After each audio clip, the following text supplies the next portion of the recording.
What's up, guys? Welcome back to another episode of the Highs and Lows series here on Call of Duty Modern Warfare 3. Before we jump into today's episode, if you like what you see, make sure to leave a like and comment. And if you're new around here, please go ahead and hit that subscribe button so you don't miss any videos coming up. In today's episode, we've got the third sniper rifle, the longbow. So this is more of the quick scopey kind of type that you might see clips of, but that's not necessarily how I played all that much, but we'll dive into that in a little bit more detail. So similar to the other snipers that I've used so far in this series, stun, frag, trophies, marksman, stalker, and ghost, nothing new there. And then whatever secondary you want to use. When it came to this gun, I noticed immediately hit markers were going to be a problem. So that was the focus in building this final build here.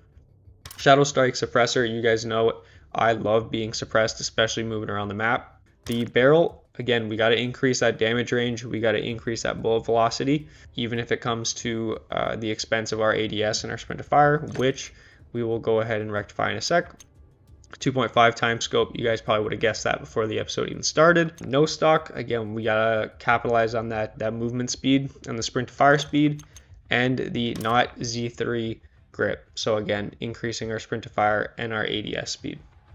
So that's what I'm rocking with it. If you have anything that you do differently or you prefer, again, make sure to let me know down in the comments below, and maybe I'll try it out in a future video. So with that being said, we'll go ahead and we'll jump straight into the highs and lows portion of today's video.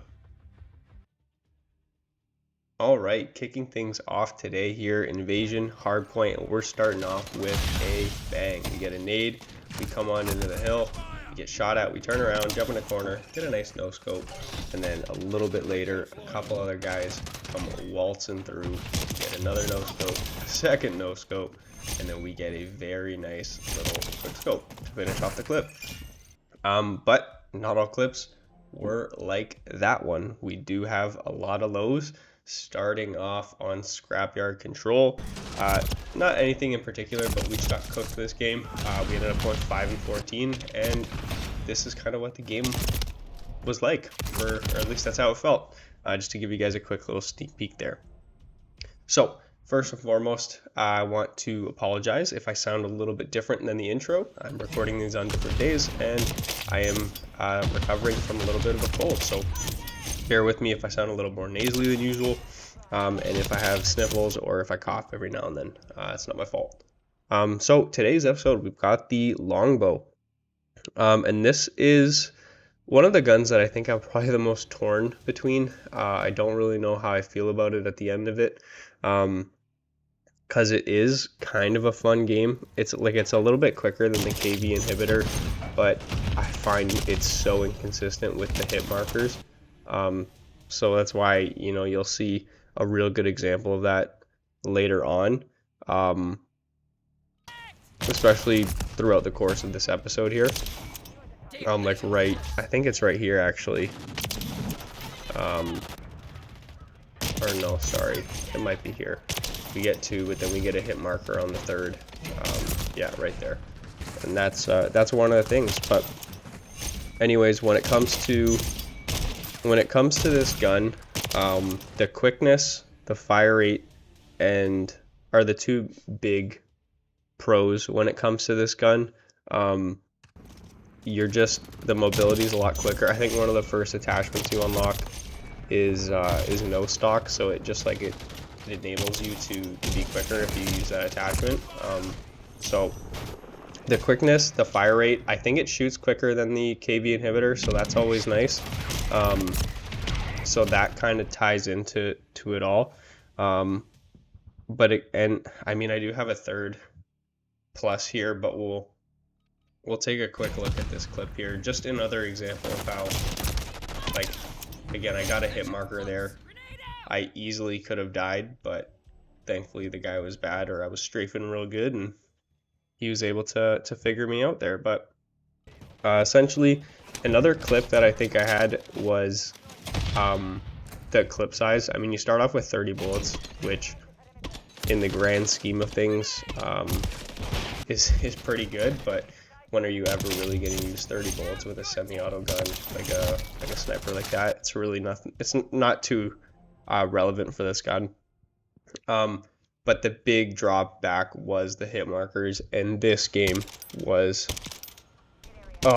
the death of me. The amount of hit markers we got, you guys are seeing it right now. I just did like a little bit of a super cut of just all the hit markers I got in this game, and it was painful, guys. Like, this is why, and I didn't feel like I was aiming low either. Like, I felt like I was hitting them pretty high up in the chest. But sometimes I guess it doesn't always go your way, but we'll see right now as we jump into a game of Terminal Hardpoint. This was my favorite game with this gun, and you're gonna see why. We're starting things off on the break on the hardpoint here. We get a collat into a 3-piece.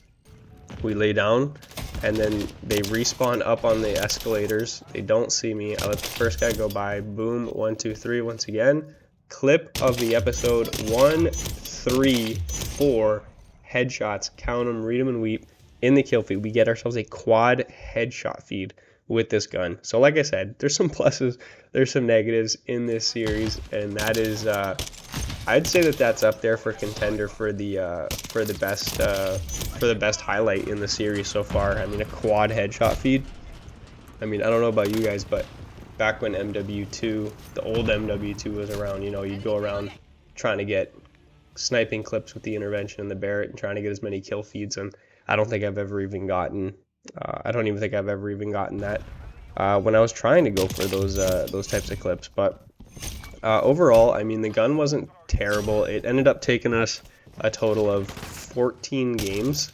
It took us 14 games to get the gun from level 0 to gold, and the challenges are the same as the other snipers. So 50 kills after ADS, 3 kills with 1 mag 10 times, 15 one-shot kills, and then 10 kills while focusing your gun. So we're going to close out this last game here on Karachi with a nice little 3-piece break the hill. Unfortunately, we don't win that game though. I'm not able to get the 4th, but we were 3v6 towards the end. So there we go, guys. Gold short bow for today's episode. One of the nicer looking guns, honestly. And as we jump into the stats for today's episode, we have got 262 kills with this gun, just positive with a 1.06 kill death ratio.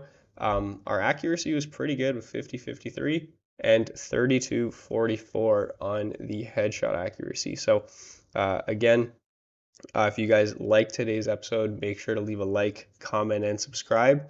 And with that, we will see you all in the next episode. Peace.